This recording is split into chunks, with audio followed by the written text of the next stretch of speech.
And let's hop into it. So last week we used Active Record to create a has many and belongs to relationship between our artist and song models in the Muse app that we worked on in class.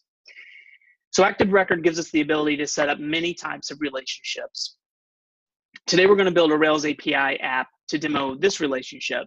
So you guys probably just saw this in your reading.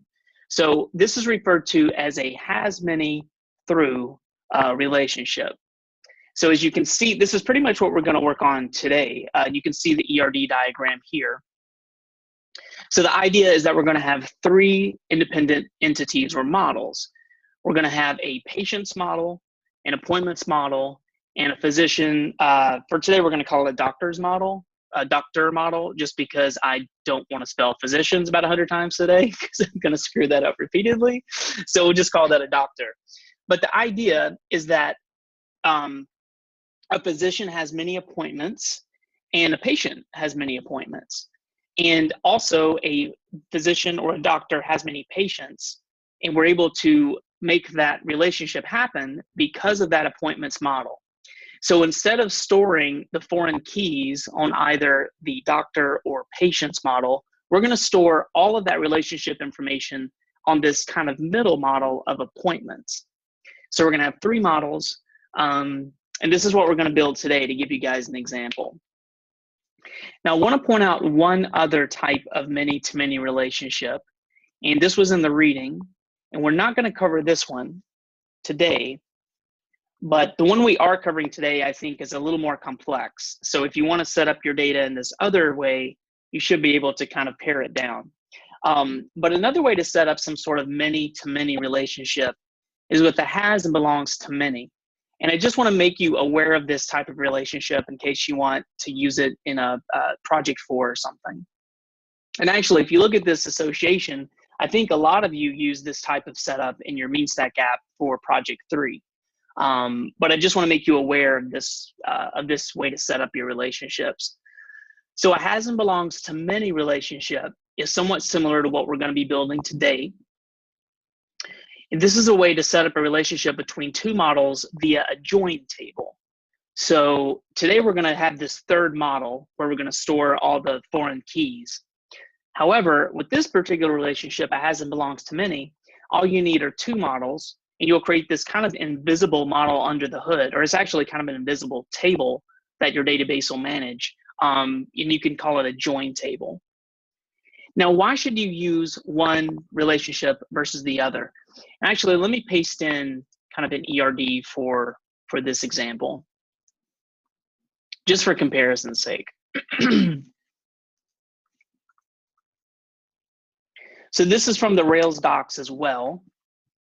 So assemblies and parts. So an assembly has and belongs to many parts, and a part has and belongs to many assemblies. So instead of having some sort of third table in the middle to keep track of this relationship, in this example, the database would have an assemblies parts table underneath the hood. And this table would only contain the foreign keys for those other two models. Another example I like to use for this one would be like students and courses. So a student may take many courses, so a student has many courses, and then a course has many students in return, right? So that's really just two models, and maybe you'd want to use some sort of join table association to keep track of those relationships. But the big question is, when should you use one or the other? And I just want to just give you guys a heads up for this. It's just something to think about as you set up your data. And this is directly from the Rails docs as well. So when should you use one or the other? Well, the simplest rule of thumb is that you should set up a has many through relationship, meaning three models, which is what we're going to build today, if you need to work with the relationship model as an independent entity. If you don't need to do anything with the relationship model, meaning that third model, it may be simpler to set up a has and belongs to many relationship, though you'll need to remember to create that the join table in the database. So you should use has many through if you need validations, callbacks, or extra attributes on the join model. So that's a lot of jargon, but the too long didn't read. The way that I like to think of this is if you when you're setting up your data, if you think that that third model is going to contain other business logic other than just the two foreign key fields. For example, if we're creating an appointment model, there's a lot of other stuff that an appointment would need to contain, right? Maybe the location for where that appointment is going to happen, maybe the date and time of that appointment, maybe the reason for the visit, things like that. So if you think about it logically, an appointment would probably have more information that we would need to keep track of than just the patient ID and the doctor or physician ID foreign keys. So all of the stuff we're going to do today is going to involve three models.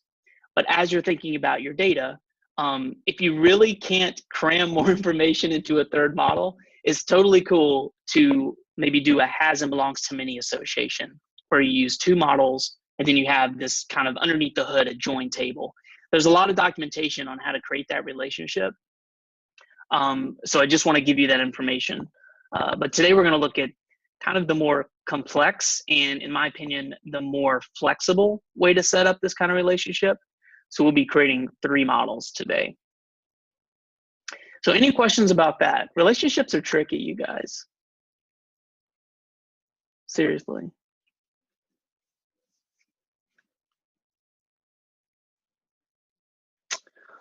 All right. So I want to, before we hop into the actual code of this thing, let me show you some sample links.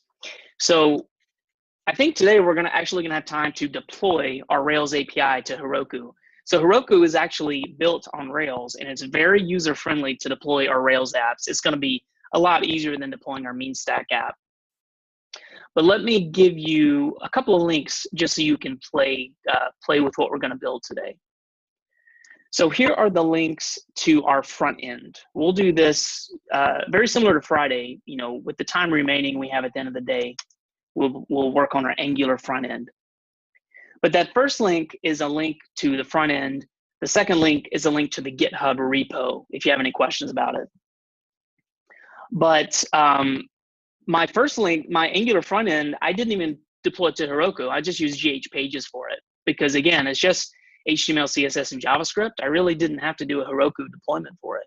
So if you guys want to take that, just deploy your Angular app to GH Pages today, or if you want to create a Node Express app and then have it served that way just to get a little bit more practice, either way is going to be cool. But you can click on that deployed front end to get a sense of what we're going to build today. And let me actually share my screen and kind of give you guys a walkthrough of what we're going to build, what we're shooting for today.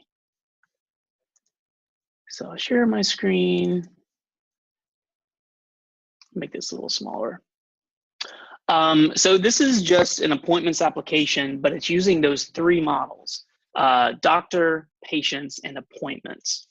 This is also using the materialize gem just for some styling, just for funsies. So if you scroll down here, you can see the existing appointments. You can delete appointments and such. I don't think I added the ability to edit appointments in here, but if you guys want to do that as a bonus, that's cool. But the idea is that we're going to create a new appointment, and by creating a new appointment, we're going to link doctors and patients. So the location, I'll just say like Atlanta hospital. The reason, headache.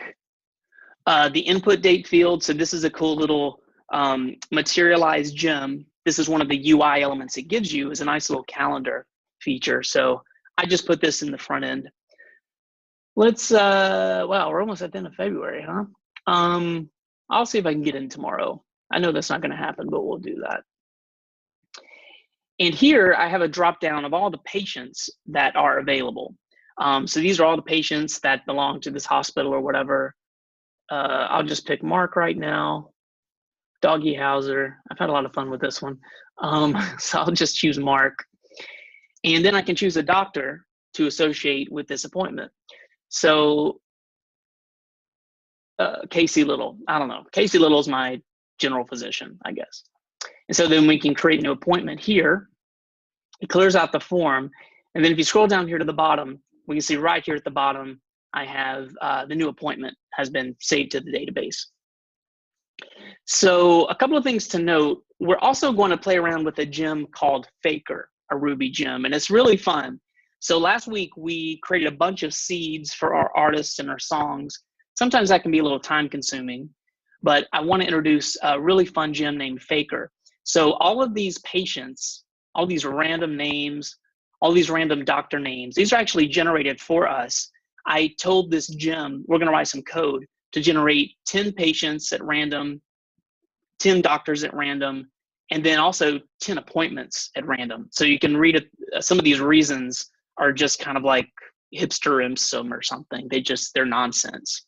But it's a great way to kind of dummy up some data. Even the location I dummied up. Some of these locations are just super random. And let's take a look at the back end that is feeding this application. Well, I'll show you what we're going to build today. This is just a second version of what we're going to build today. And let me put the link into Slack. So when I was just practicing the lesson, this is where I deployed what we're going to build today. So this is my Rails API backend. It's a doctors app backend.heroku.com. And there are no views associated with this. So it's just like Friday, where it's only going to be the Rails API server database backend component. But the endpoints that we're going to create are /patients. So if you go to /patients, you should see like 10 randomly generated patients here. We also have it. Can you guys see my screen still, by the way?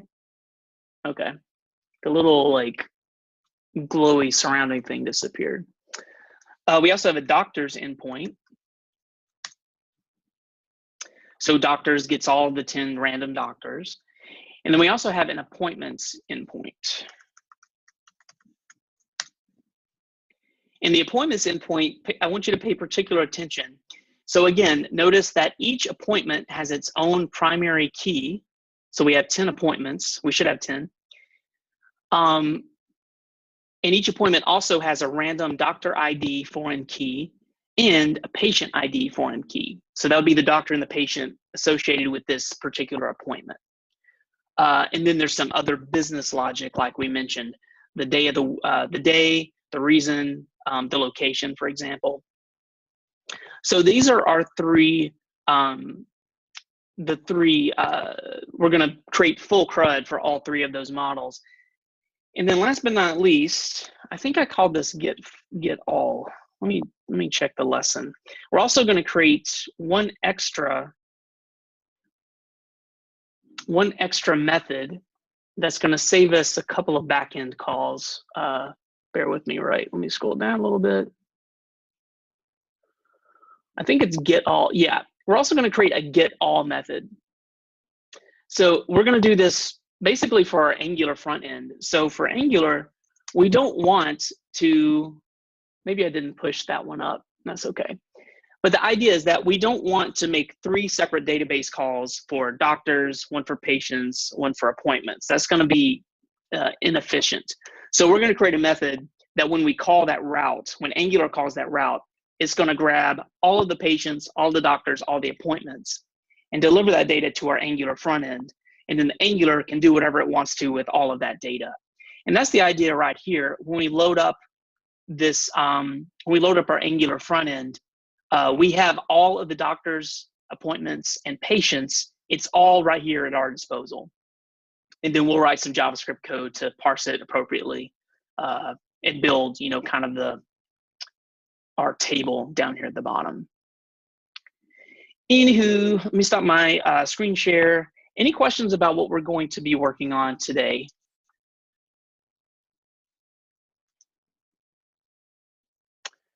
This is going to take up our whole day.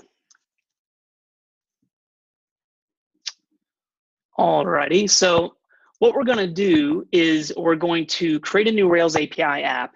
We're going to create the first model together. Then I'm going to put you guys in a breakouts to create the second model on your own. And I think you guys are pretty savvy at this stuff by now after Friday's coverage and the weekend. So I think you guys will be fine. Well, let's go ahead and create a new Rails app for our back end. And we're going to be testing out all of these routes and controller methods in Postman to get some more practice. But here's what we're going to do together.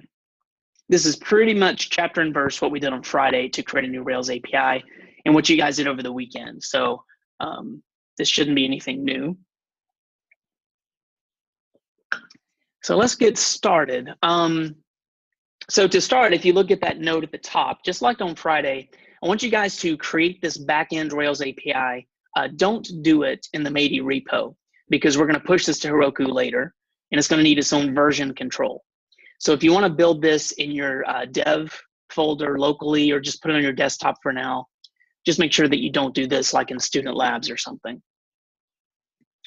Let me go and share my screen, and I will build this along with you fine folks.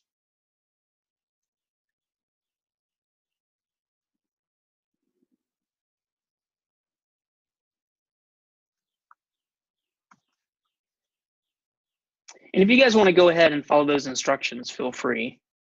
You guys are pros at this by now.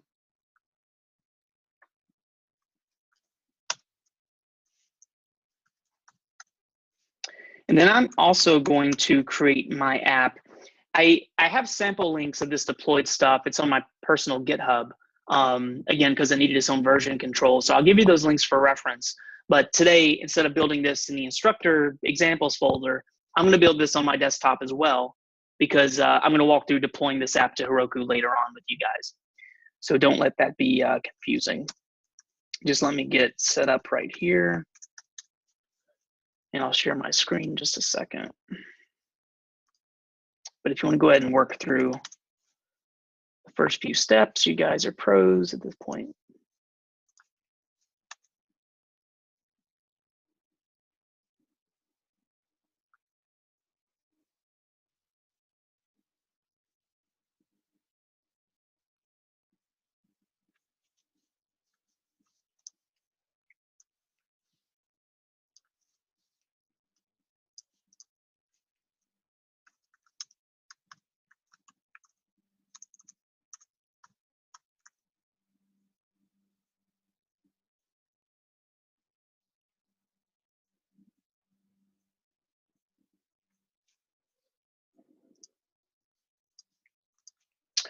Okay, let me start my screen share. I've got my terminal up, ready to go.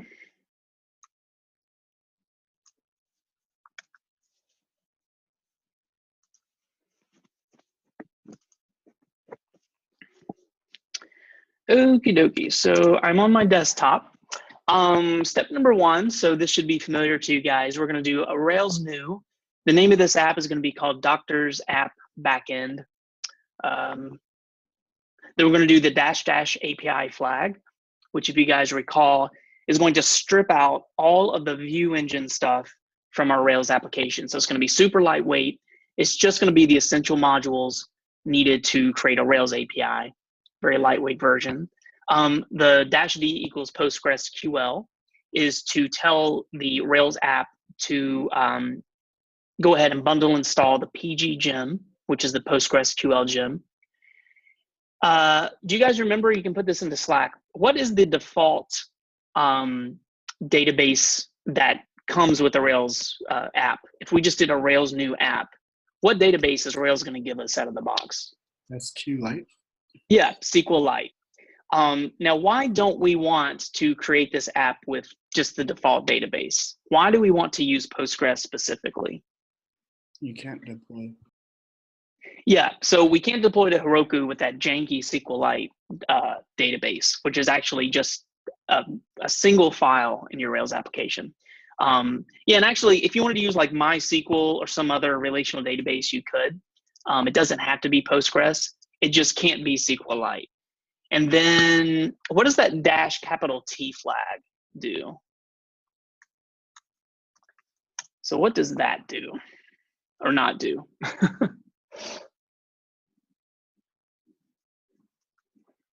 Removes the testing component, yeah.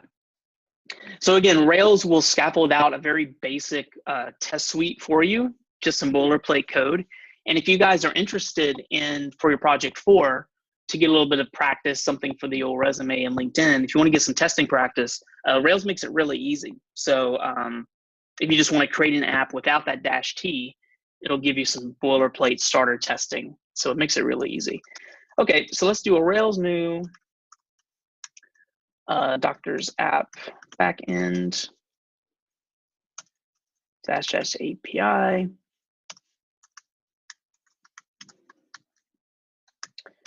PostgreSQL-T. So we'll run that. And again, the cool thing about Rails is that it goes ahead and builds a directory for you, so you don't need to make dir before you create a new Rails app. Let me go ahead and cd into that. And I'm going to open it up in Atom. And I guess I should share my entire screen at this point. So let me reshare once I get this set up here.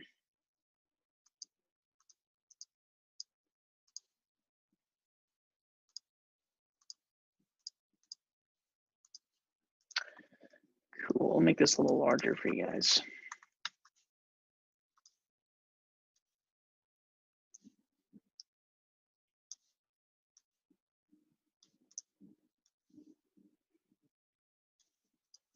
Okay, let me start my share again.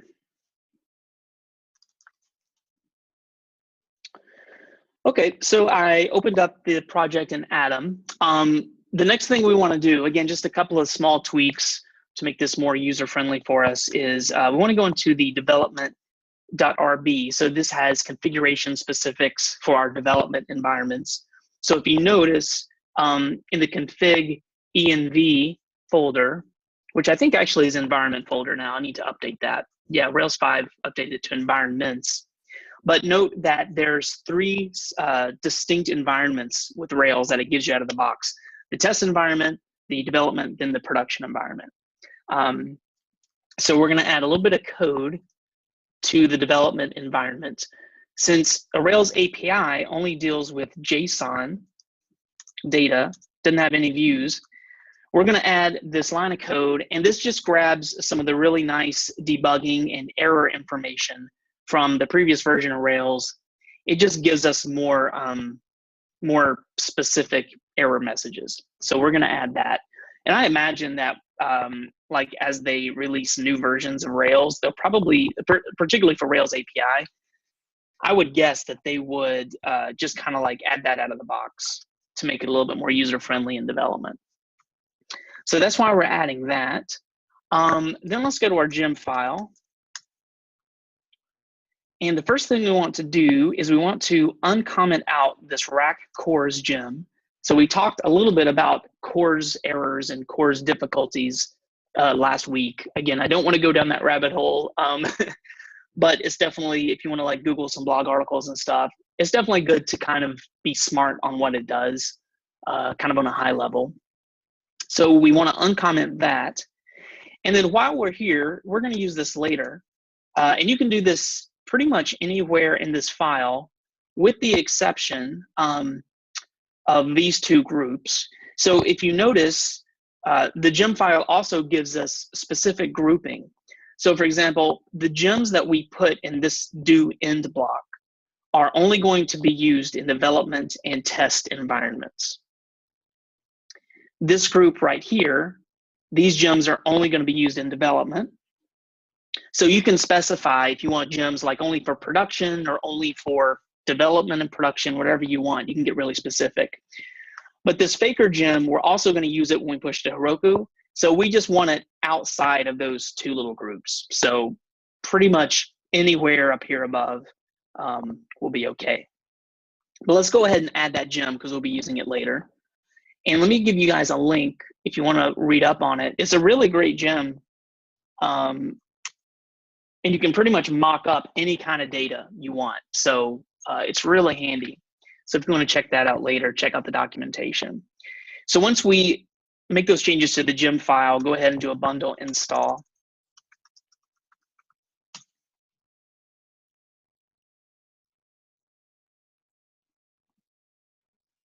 And then the last thing that we need to do configuration-wise is we need to go into that cors.rb file. So If you want to do a Command P and start typing cores, it'll go ahead and open up the file for you. But it's in this config initializers folder for what it's worth right there. So go ahead and uncomment out lines 8 through 16. And the only thing we want to do is, let's just put, again, to make it easy as we're developing this, let's just change that origins string, just put a star in there. Does someone want to come on mic and just give us in their own words, kind of what this cores Ruby code is doing for us and why we're changing this origins just to this star?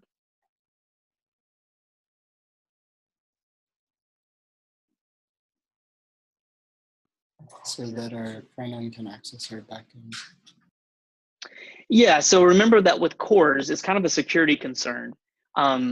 So whatever origins we put in here, those are the only domains requests have to come from the domain that we specify in order to access our database. So once we push to production, we may want to make this a little cleaner. So you'll probably want to put the domain of where the front end is hosted, because you only want that domain accessing your database. So if it's a github.io, or if you want to do a full mean stack or a min, not even a min stack, so it'd be the EN stack with Express, Node, and Angular. And if you put it on like herokuapp.com, you'd probably want to put the specific domain for that app in this origins section right there. Yeah, then like Cody said, the star just means just let everything through the gate, no worries. The last thing we want to do is, if you recall, the first time that we create a Rails app, we need to create the database. So we need to do a Rails DB create and a DB migrate. So the first time we run DB migrate, it's going to create our schema.rb file. The schema.rb file is in our database folder. So eventually we're going to have a migrate folder in here, and then we're also going to have the schema RB, which is going to be created here presently. So go ahead and run that command, Rails DB create DB migrate. You could do that on separate lines, or you could chain them together. Just going to give you a heads up, I'm going to get some garbage. Kieran, make sure that you're in the correct folder, because if it can't locate the gem file, maybe you're just in like one directory outside of your app or something. Just want to give you guys a heads up. So I already have this database created, so I'm going to get some garbage here. It's going to say like, databases already exist or something. But you guys shouldn't get that. just FYI. And actually, what I'm going to do, just so I can be on the same page with you guys, is I'm going to drop my database so I can just delete all the data from it and start scratch where you guys are. You guys don't have to run this. I'm just doing this for me. So we'll all be on the same page.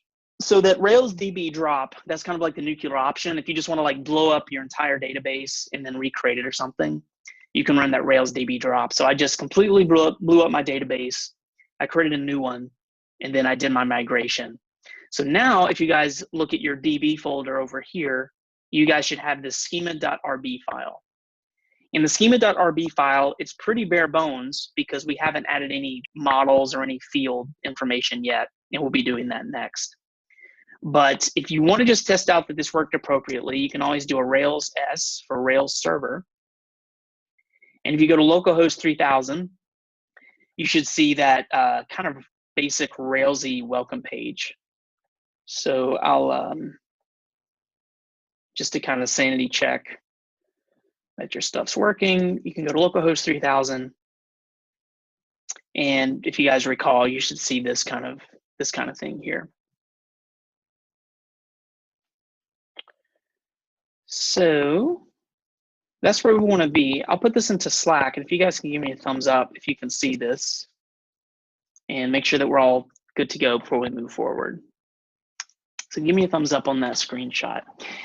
Kieran, did you get your stuff worked out? Okay, cool. Were you just in like the wrong directory or something? Cool.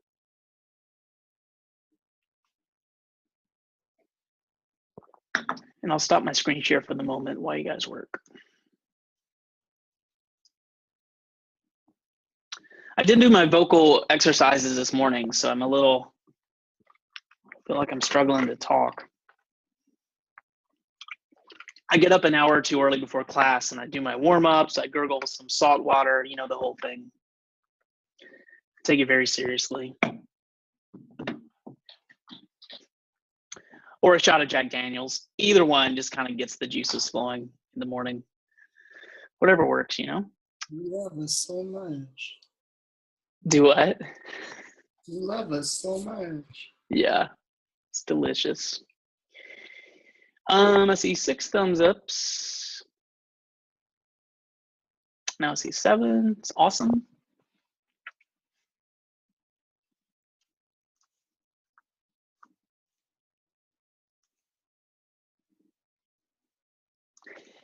And cool, we have 8. So let's move forward. So for the doctor model CRUD and also so what we're going to do, we're going to walk through creating the doctor together. I'm going to put you guys in the breakouts to create the patient. Then we'll come back after those 2 are completed and we'll together work on that kind of intermediary model of appointment, because we'll have to do a little bit more configuration to that. But the code that's in the lesson is pretty much just the code. I didn't, do a whole story and explain everything. So I would encourage you guys to make really good notes or write comments inside your code. I want to encourage you to do that. And I may do a few as well, but I didn't, write War and Peace inside of this lesson. So the first thing we want to do, let me share my screen again. And this should be pretty similar to what we did on Friday and this weekend.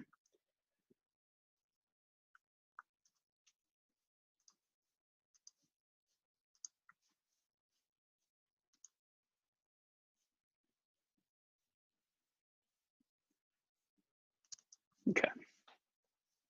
So let's go ahead and run this Rails generate command. So remember we could type out the word generate, or we could just do Rails G for short. But we want to have Rails create some of these files for us. So let's do Rails G model doctor. And then these are the fields that we want to use just for this lesson. So we use name, specialty, insurance, which will be a Boolean. Do they or don't they have insurance? And then gender, just for whatever reason. So kind of a refresher from Friday. So I used the Boolean data type specifically for insurance. Why didn't I specify a data type for name, specialty, and gender? Why didn't I do that? Because they're automatically strings. Yeah, I'm just being lazy. So again, just as a refresher, I could make these string data types if I wanted by doing :string. But if you don't specify the data type, Rails assumes you want a string. So just to save you some typing, if you have a lot of fields you're creating. The other thing to keep in mind, when you're specifying the data type, make sure that there aren't spaces in between here. Otherwise, it's going to think you're trying to create like a string, a symbol. So remember the colon, then a kind of a variable that's considered a symbol in Ruby. I don't think you're trying to create a symbol of string. And actually, I don't even think it'll do that because that's probably a reserved word. It'll probably bark at you, but in any event. So let's run that code. And it's going to create 2 files for us. I should have asked you guys which files before I ran it. But it's going to create the model file, the doctor.rb. That's still going to be pretty bare bones. So if we just take a peek, we're going to revisit it later to add some more relationship active record methods. But it's pretty empty, and that's cool for now. It'll also create our first migration file.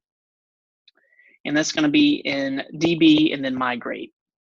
So again, the first time that we created a migration file, Rails went ahead and created that folder for us to put all the migrations into.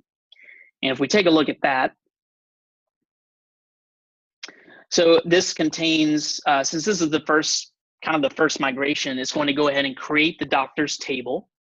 because we don't have one yet. And then it's going to start it off with these field or column names that we'll have available. What is this t.timestamps going to do for us?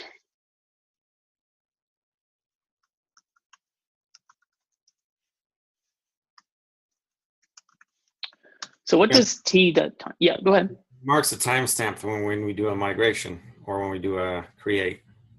What fields is it going to create for us? Time created at, or yeah, it'll create a created at and an updated at column. So it'll create those two, which is really nice. So we just want our database to manage that stuff. So that's what the .timestamps does. Okay, so I think we talked about it last week. I don't want to muddy the waters, but I think Kieran asked this question on Friday or whatever. Just again, I don't want to belabor the point or confuse you guys, but I haven't, so it's a two-step process. I created the migration file, but I haven't run Rails DB migrate yet. So right now, this information has not been added to my schema file. And I'm actually gonna, because there's a lot going on in here, I'm just gonna delete those comments for now. So even though I created the migration, I don't have any table information here in my schema. So once we run Rails DB migrate, our schema will have that information. It'll be imprinted, and then we don't want to touch that. But just FYI, at this point, if I misspelled specialty or insurance or something, or even if I wanted to change the data type, I could still do it at this point. I could go into the migration file and kind of update this if I wanted. But once you run Rails DB migrate, how do we want to update our database? run another DB migrate. Yeah, we'd want to create another migration file to change our database. So once we run Rails DB migrate, we don't want to touch our migrations, nor do we want to touch our schema ever. We want to use those migration files to make changes. So just FYI, but I think we're good to go. So let's do a Rails DB migrate. And we should see our schema update here.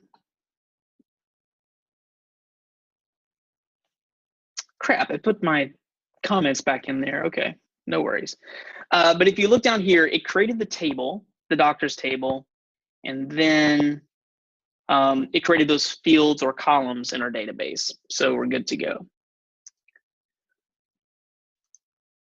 So from this point forward, we don't want to touch our schema file manually. We want to create migrations if we want to update it in some way.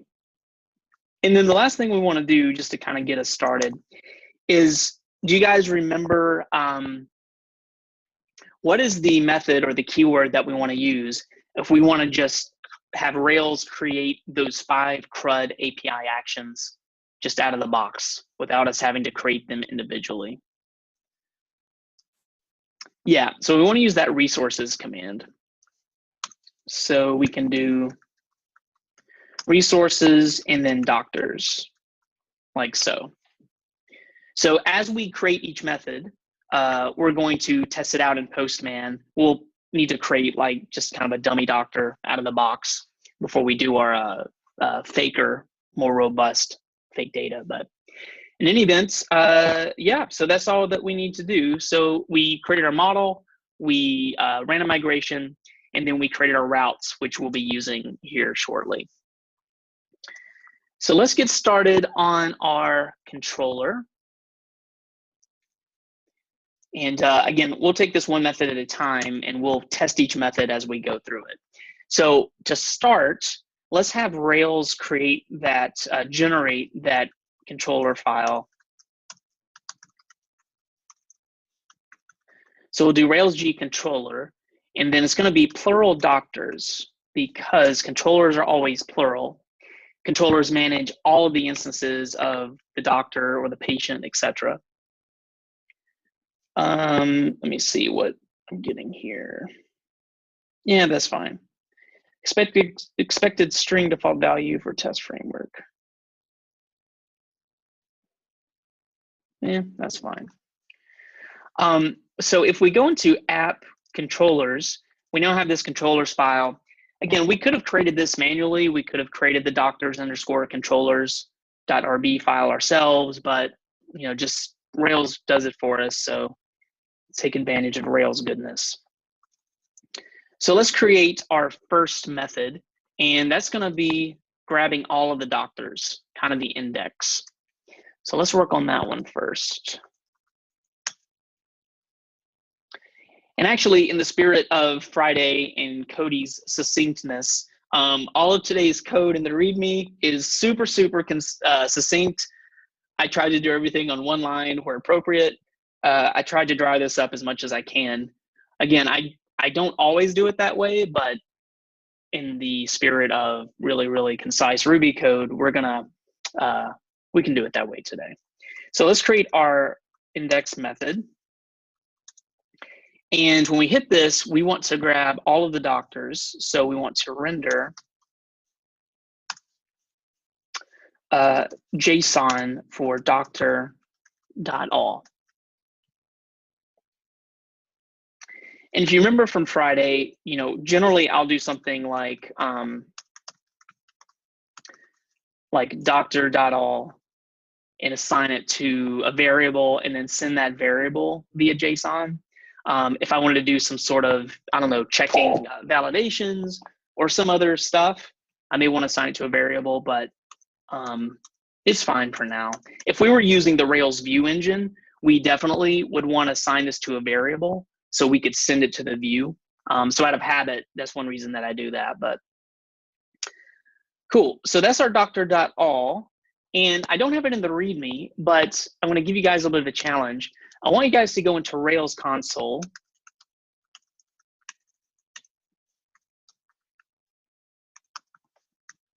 and create one doctor in Rails console that we can test out with Postman. So we're going to test out each method with Postman as we go along.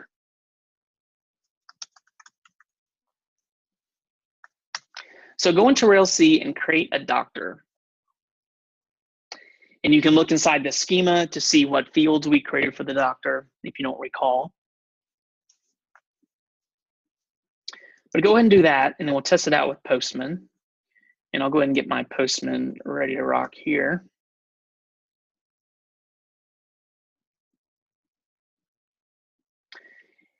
Now for Rails C, you don't have to have your Rails server running, but because we're not serving the data in any way. But for Postman to work and test the routes and the controllers in that JSON response, Rails server will need to be running. So just FYI. I have Rails server running from a while ago when we tested out this view. But it doesn't matter for Rails console. It does matter when we get to Postman or Postman. Anywho, all right, so I'm going to create a new tab and I'll get into Rails C to create a doctor. So let's do a doctor. I'm just going to check the connection. So if you want to just make sure that the Rails app loaded successfully, everything's good to go, I just typed in capital D doctor, and you should get a message like this: call doctor.connection to establish a connection.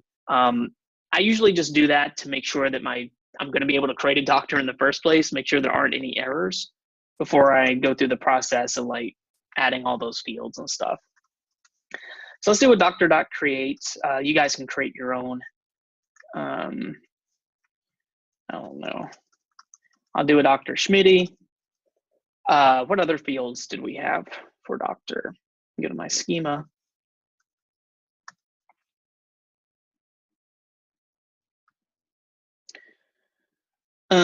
Name, specialty, insurance, and gender. That's right. So let's do a specialty. I don't know. What's a good doctor specialty?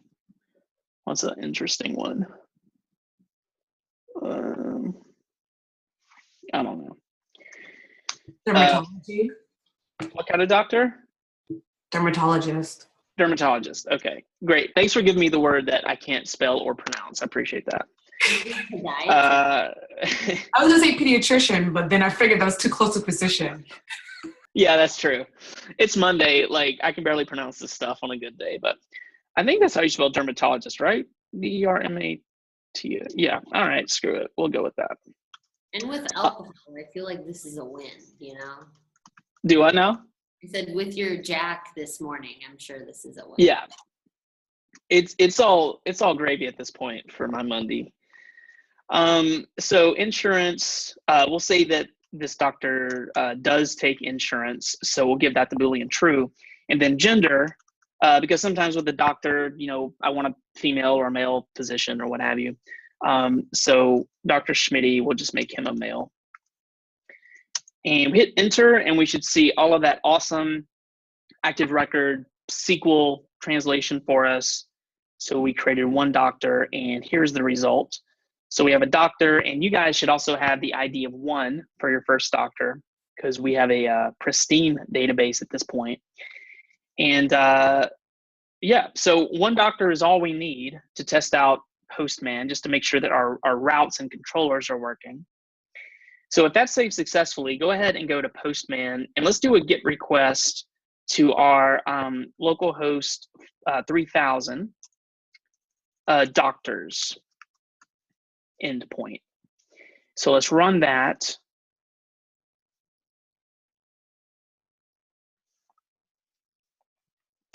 And you can see, if you look in the Rails server, you can see that the Rails server received a request to /get doctors. And then it went into the database, grabbed all the doctors from the doctors table. And now if we go back to Postman, make this larger, you guys should have your one doctor, or however many doctors that you created. And again, since this is the /doctors, and we're grabbing all of the doctors, I just want you guys to notice or take note that an array is returned. So we see those little square brackets. So an array is returned, even though we only have one doctor, the index method grabs all of something. And so that's why it returned an array of our doctor instances. So give me a thumbs up in Slack if you're able to see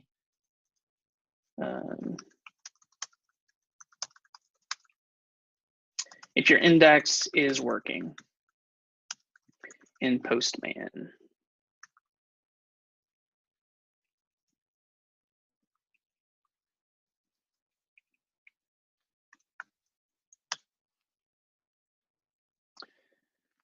And I'll stop my screen share for the moment. And while we're doing that, what is the command that we use? Oh boy.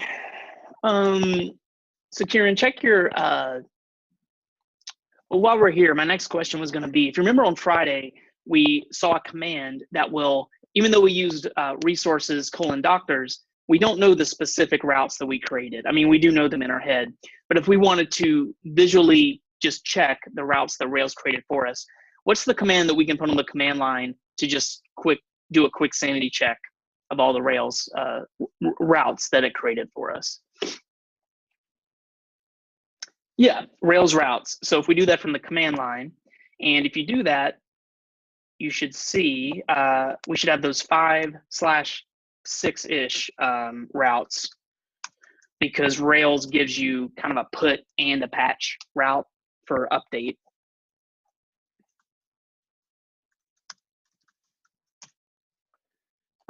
Yeah, but you should see those, and then you'll be good to go. Kieran, did you get that working for yourself there?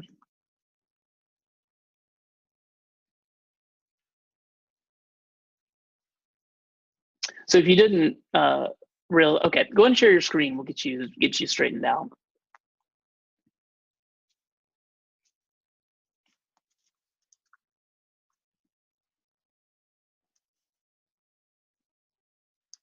I'm sure it's something silly, but It always is. Okay. So the failure, go into your Rails server where it blew up. I just want to see your kind of the output. this is it. Yeah, so scroll up. So it'll probably give us the file and the line number. Okay, address is already in use. So what does that tell you? I'm running a Rails S somewhere else. Yeah. So check those other tabs and make sure that you aren't running something or running this weekend's homework or something. Okay. By the way, let me give you guys, so occasionally, sometimes I'll have 2 Rails servers running, like one for reference code and then one that I'm working on presently or something. But let me give you guys, Rails 5, they just updated this.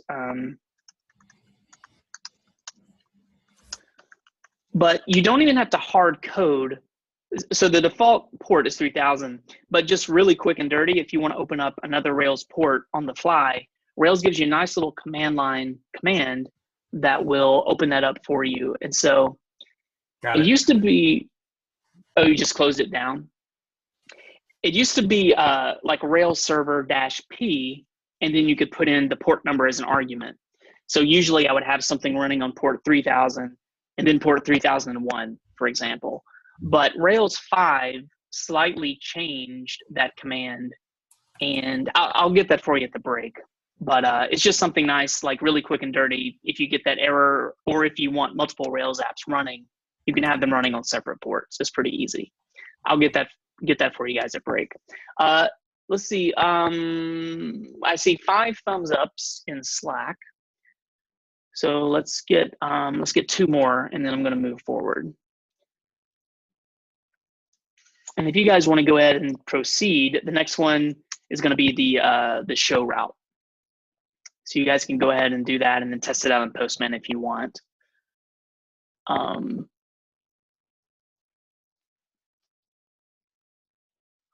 Okay, I think I have 7 thumbs ups for index. I see 6 up there, and then 1 underneath the Rails route. So I'm going to move forward. So let me share my screen, and let's bang out this show route. Or the show method, rather. So I'm going to go back to my doctor's controller. And right here, let's do a def show. And that should be lowercase. I need to fix that. And then here, let's do a render. Oops, JSON. And then we'll do doctor. And then the params of ID that we'll get from our request. And Rails it's pretty, again, we don't need, well, with Ruby, we don't need those curly brackets and all that other stuff. But this is very similar to Express. So I think like under the hood, what it's doing is this is actually like an object. So I think it's actually rendering, and then we have like a key and a value right here, if you really want to get wonky. But, a lot of these are actually kind of hashes and objects under the hood. Ruby is doing all that dirty work for us. We just don't need to use the all that syntax and jargon and stuff. Okay, so if we add that, let me restart my server just to be safe. And let's test out our route in Postman. And we only have one doctor with the ID of 1. So just to test this out, I'm going to go to doctors/1 with a GET request. And when I send this, I suspect that the only thing that's going to change is these square brackets are going to disappear, because it's going to literally just send us that 1 doctor that we asked for. So if we send it, and yeah, that's what happened. So we have our 1 doctor. So we know that our show route is working. So let me put a prompt into Slack for a thumbs up.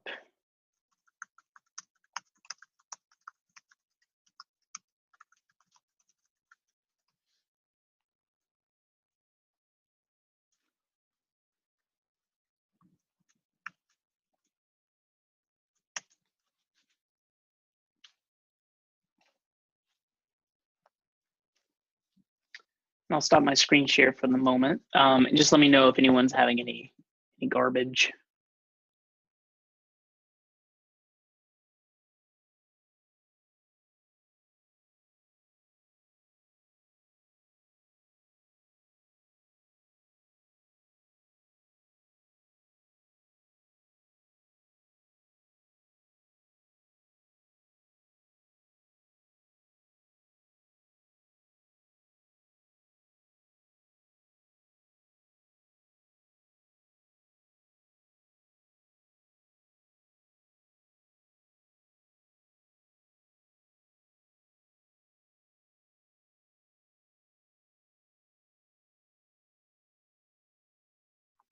So Audrey, did you get your Dr. Create working?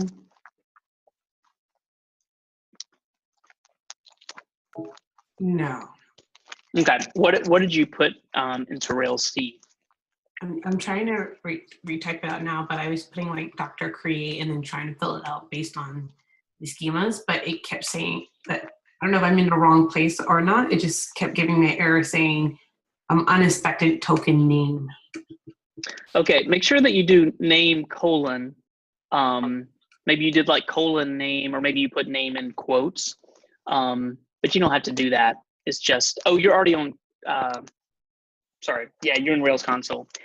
Yeah, just do name colon and then the name. You don't even, we don't have any validations, so you don't even have to put the rest of the fields if you don't want to, just to test it out. You can just create a capital D, doctor.create with a name field.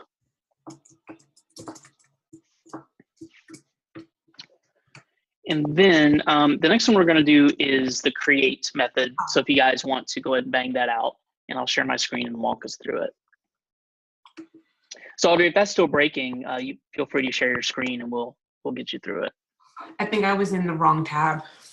Okay.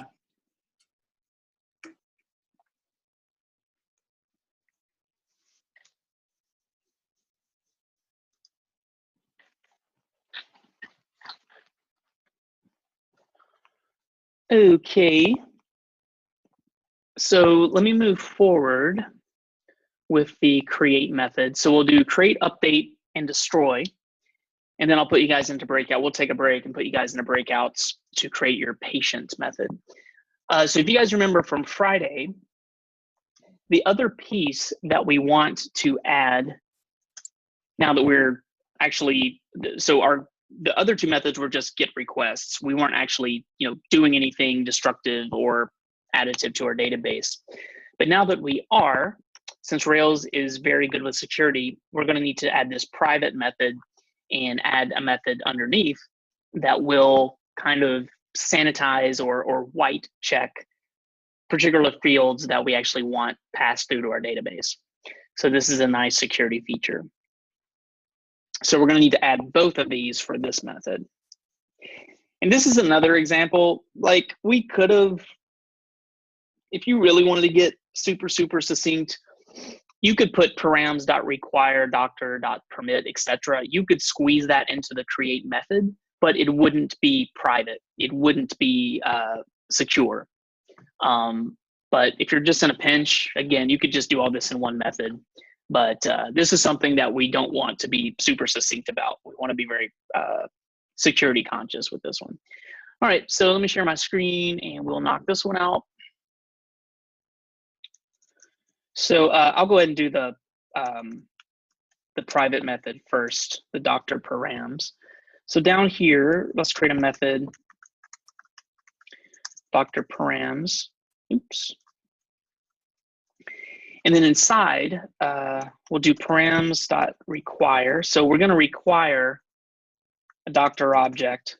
So if we try to submit a form to this post route for /doctors, and there isn't a doctor object, there's like a patient object or some sort of nefarious script, then it's not going to get through the gate and we'll get an error.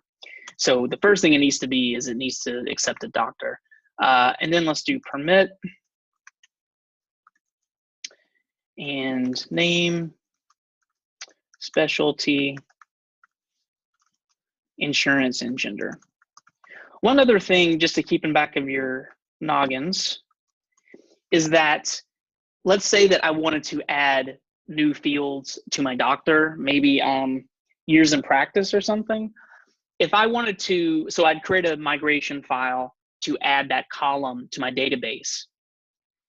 The next step is you need to make sure to whitelist that field here in the controller. So a lot of times students will try to add a new migration for a field, and then they'll be like, but my form isn't working. I'm not able to pass that field through. And it's because they forgot to also add that new field here to the Dr. params, for example. So just keep that in the back of your head, kind of a debugging thing. If you do add new fields, make sure that you pass them into this .permit method. Otherwise it's not going to get passed through. All right, so that is our Dr. params, and then let's do our create. Man, I love Adam, but these the autocompletes are just wearing me out. All right, so let's do a doctor. And I'm going to do this in 2 steps because I'm going to do a new and a save just to check it. And I'm going to pass in the Dr. params hash to create my new doctor. And then kind of a boilerplate way to do a little bit of error checking here and make sure that you are creating this if else end block conditional control flow thing. Make sure that it's inside the def create. I think on Friday, it can get a little confusing with all of these ends. So make sure that you're creating and closing this off, this if else block inside of your def create. So make sure that everything closes correctly here. So if doctor is saved correctly, we'll render JSON of doctor. And then we'll do a status. We did our status cat goodness on Friday. Created, then location doctor. So if we wanted some sort of redirect or send some sort of information back to the front end, we could do that. Mark, about those statuses. Mm-hmm. So over the weekend, I was curious about them, and apparently, like after trying them, it didn't really work well. So I mean, like I don't want you to take too much time on it, but like, can you like maybe give like a quick like I don't think I'm understanding like how you did it before, and the video really didn't help because it didn't work when I tried it. Sure. So let's see if I can do that succinctly. So every time we do a response and a request, there's an HTTP, status code attached to it. And you can check those codes. Let me go to like ESPN, for example. And if you go down into the dev tools, so ESPN has a ton of content, scripts, CSS, HTML files. Oh my gosh, Tebow. Gotta give it up, dude. Gotta know when to hold them, know when to fold them, buddy. So if we go to sources, actually, let's go to network. So these are all the different files and such that we're grabbing from ESPN.com to render this web page. Notice that each one of these has a status code. So 200 is the status code for OK. It means, no news is good news. And if we click on it, we can see here in kind of our headers, we can also see the status code. So kind of on like the high level, every response sends back a status code. And this one is 200. It has a little green thing for OK. So specifically, so this is just a GET request. A GET request, 200 means I got that file correctly. A GET, the successful status code for a created, because created is a post request, that's a 2, and I'm totally spacing. We talked about this 2 days ago. I think that was a 201, if someone wants to refresh my memory. I think a 201 is a successful save to the database. Or was it a 204? I forget. Yeah, 201 created. So Rails has, instead of like having to memorize all those status codes, Rails has a lot of great shortcuts. So in the response header, this is going to send the 201 code for created. So instead of like trying to remember all that stuff, it'll send the created status code or whatever status code is appropriate there. And it's the same thing for the else. So if doctor doesn't save correctly, it's going to send the status for unprocessable entity, which I think was gosh, this is one of those things like you definitely don't have to memorize except for like the big ones. So if this one isn't saved correctly, it's going to send the status code of unprocessable entity, which was that a 401? I forget. I think it was 500. Oh, thank you. Okay, 500. I don't know.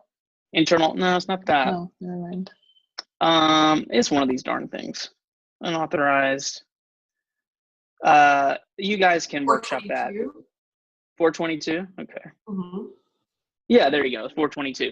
Now, another reason that these status codes are important is for testing, because when you're creating tests, one really quick and dirty way to write a test would be, I'm just pseudocoding, but like, if doctor dot save doesn't work or is false, I should expect to receive a status of 422.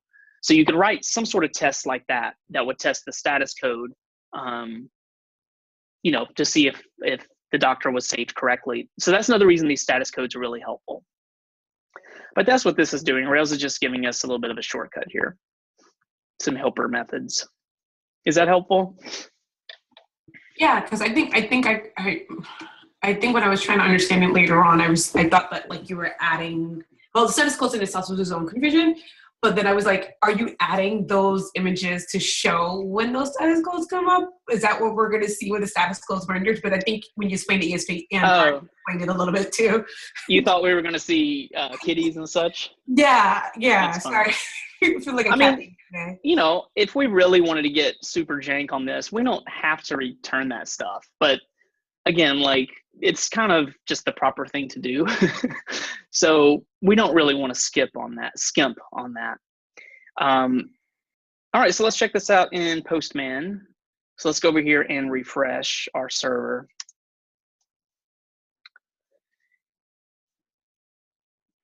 Cool. And for this one, we're going to send a post to /doctors.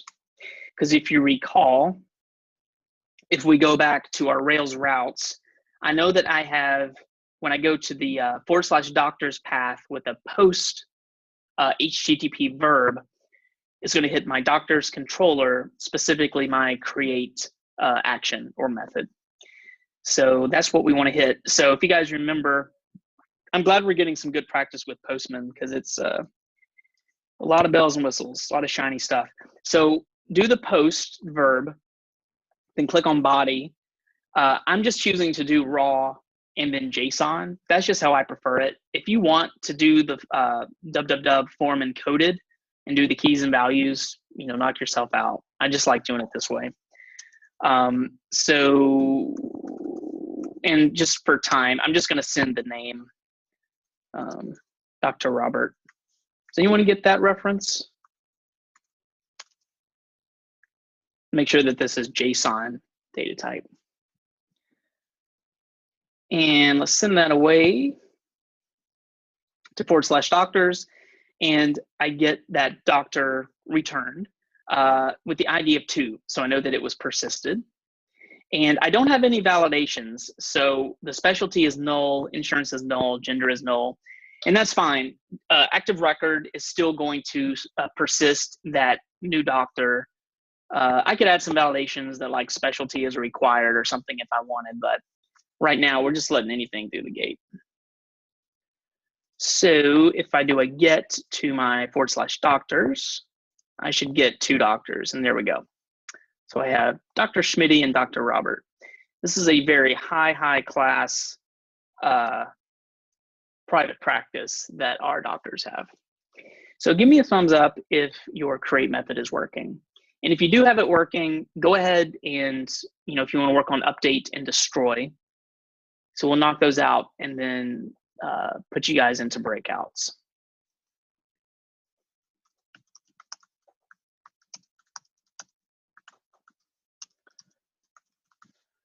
So we get 6 thumbs ups, and then I'll move forward to the final 2.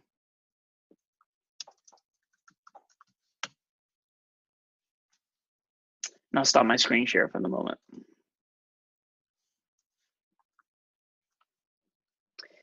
And so now that we did that Dr. params, it should make our update method a little easier. It's just a little bit less code since we just created the private method.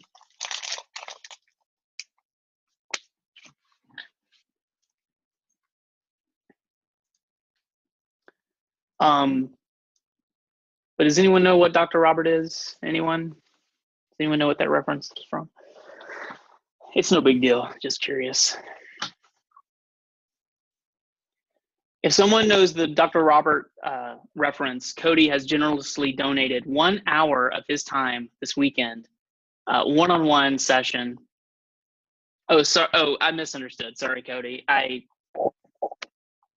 86 that. I misunderstood. Is it the Beatles song? Yeah, it's on Revolver. I think it's Revolver. Yeah. Dr. Robert. You get generously an hour of Mark's time every single day from now on.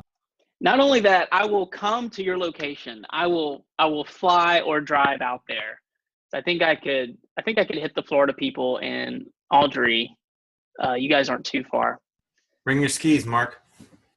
Dude, I would love that. Those photos you're posting are ridiculous. Truly a winter wonderland, my friend. Truly. All right, I'm going to share my screen. Let's knock out these two, give you guys a break, and then breakout rooms. Mark, Yeah. my Create is giving me like it doesn't like the idea of seeing not found. And I tried restarting my server, but it's still like my server is even saying like it's a routing error. Okay. Then you probably, so the routes, we didn't touch the routes. Rails knows what it's doing. Make sure that your postman is going to localhost 3000/doctors, plural. So did you by chance put like doctor in the path in postman, or? I was still on show, so it was to doctors one. It was still trying to look for that doctor and do it at the same time. But it's still giving me an error though. It's still saying, now it's saying internal server error. Okay, go ahead and share your screen. We'll take a look. And for the rest of you folks, if you want to knock out your update and destroy, and if those are working, go ahead and like take a break. And then when you guys come back, we'll hop into breakouts. So if you're done with that, take a break and be back by like 1 p.m. and then we'll move forward. Oh, so check. So see the drop down for text, that needs to be JSON.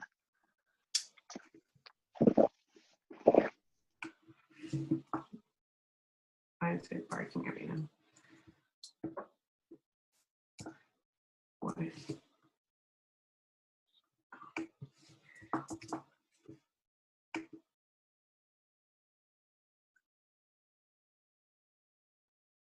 It's still getting that error. Yeah, it doesn't look like something's wrong with your name. Did you put double quotes on each side? I can't really tell. For the name, yeah. I can Okay. make it bigger.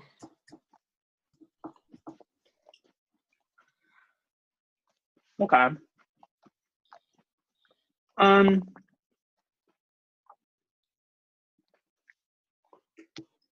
Okay, go to your, let's go to your Rails server and let's see what the error is. So it should give us more specifics there.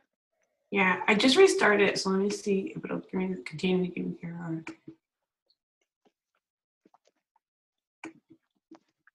Okay, could you make that a little larger? Yeah. Okay, so we probably have a misspelling in our controller. So let's go to doctor's controller file. Did I close? Oh, apparently I closed it.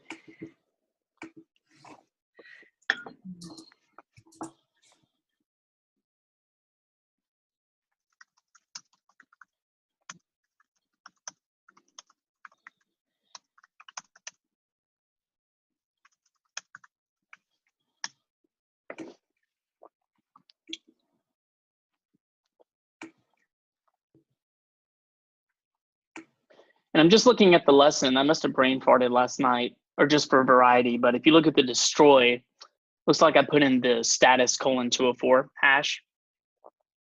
I don't know why I did that, unless it was just to show you guys that you can do the colon unprocessable entry, etc., or you can put the response status response object in there directly. So whatevs. Okay. So yeah. So Audrey, you have not created your private Dr. Params method, so we need to add that. Got it. Okay.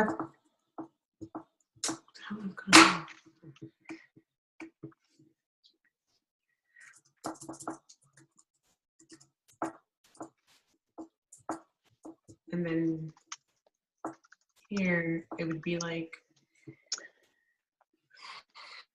let me pull them up because I don't remember that off the top of my head.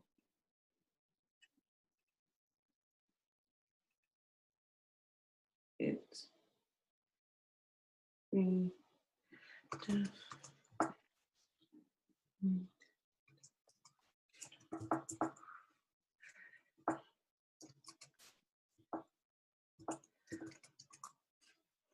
Cool. And then Audrey, while you're working on that, if you don't mind, I'm gonna share my screen and walk through update and delete.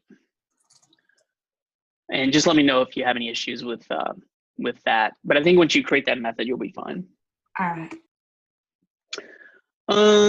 Okie doke. So I'm gonna knock out update and delete. So if you've already done this successfully, go ahead and step away, take a little break. But I'll run through this, make sure everyone's good to go, and then we'll put you guys into breakouts. So the update, let's create that method. Oh, Adam, killing me. So for this one, we've already created that Dr. params method, so it's not quite as much code. But for this one, we're going to do, I'm still going to grab the instance of the doctor that I'm trying to update. So I'll grab that from the URL. So grab me the params ID for that doctor, and then we'll do our if else.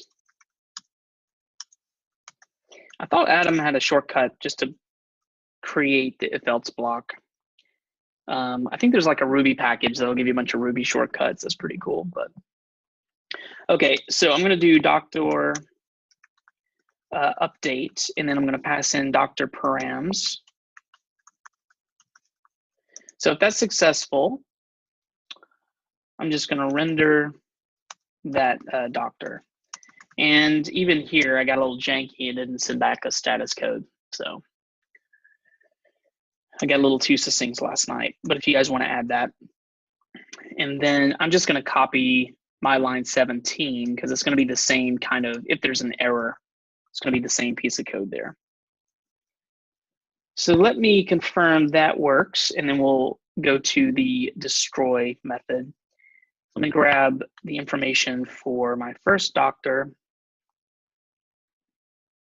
That should be a GET request. And I'm going to restart my server just to be safe here. So I'll restart the server and then resend that GET request to my first doctor. And it's Dr. Schmitty. So I'm just going to copy his information because I'm lazy. And now we're going to send a put or a patch to doctors/1. So I want to update his information. But the first thing I'm going to do, I don't want to resend that ID nor the created at or updated fields because I want Postgres to manage that for me. So let me change Dr. Schmitty's specialty to feats. And I'll send this back with that patch. And it looks like it was updated successfully. So now Dr. Schmitty's specialty are all the feeds. I should have done all the feeds. I'm going to do all the feeds. I don't know why. Okay. And just to sanity check that, if I grab all the doctors with a get to /doctors, there is my Dr. Schmitty updated. And the last method we want to create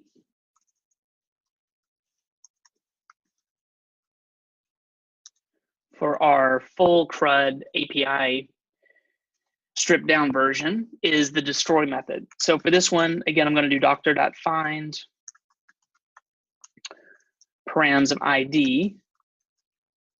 And I made this one a little more succinct. So I'm not going to assign this doctor to a variable. I'm just going to do it all in one fell swoop. So doctor.find and then .destroy. I just changed it on there. Either way is fine. If you want to do it like on 2 lines or if you just want to do it straight up. And Once we do that, let's send back a status code of 204. And I'll look up the official like Rails status code for a deleted record, a successful deletion. I just need to look that up.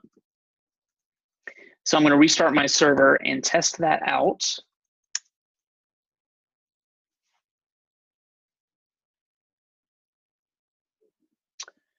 So I'm going to delete, I'll delete number 2.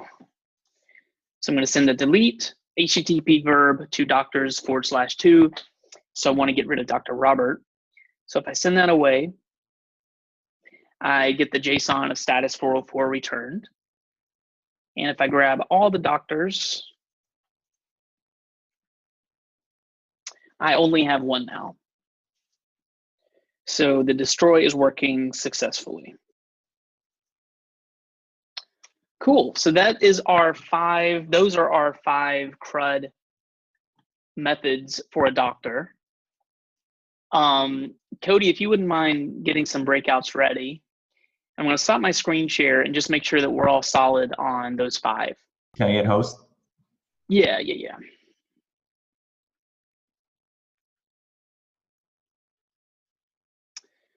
The hostess with the mostest. There you go. So I'm gonna put a prompt into Slack.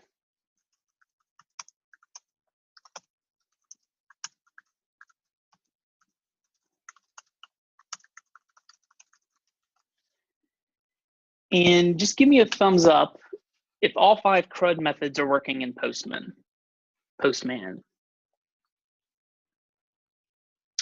If they are working, take like a 5-minute break. Let's come back at 1:08. So if you didn't get to take a break earlier. Oh, wow. So we got, yeah, go ahead and take a 5-minute break, and then we'll put you guys into breakouts, and that'll get us up to lunch. So I want to have you guys create a patient, CRUD for a patient. You guys should probably be able to knock that out. Yeah, go for it, Kieran.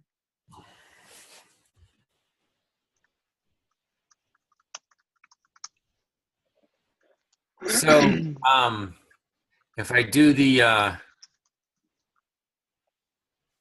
get and I want all doctors send, I don't know why the 4th, I guess it is work.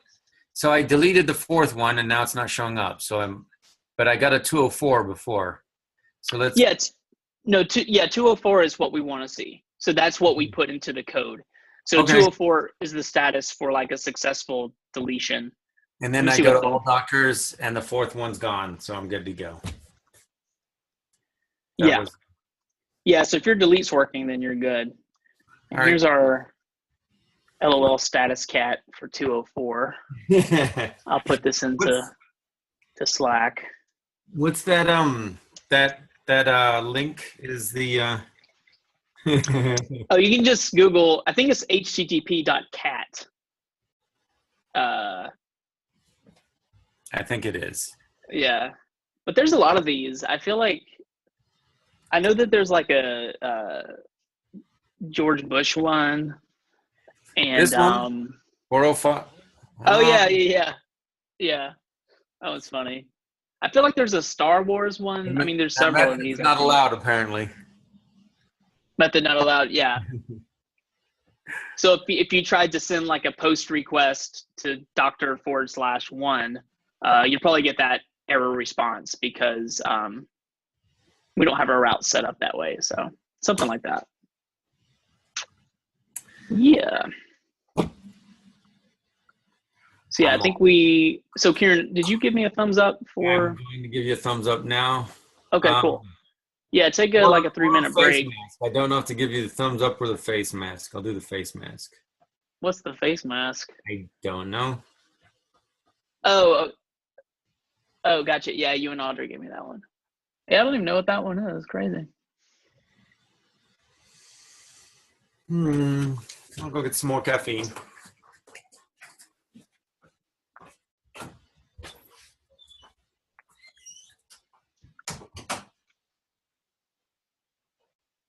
Hey, Mark.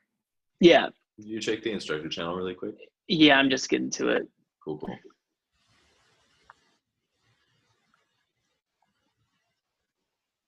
Yeah, I'm just reading through it.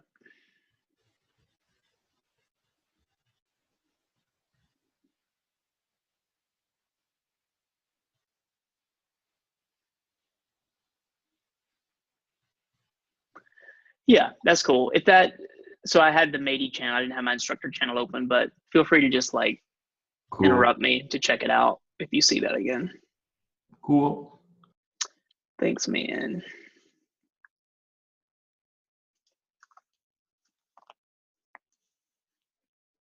And we have the breakout rooms ready to rock. Yeah, they're open. Ready to So rock. whenever they're back in, they want to go in. Okay, I'm gonna stop the recording.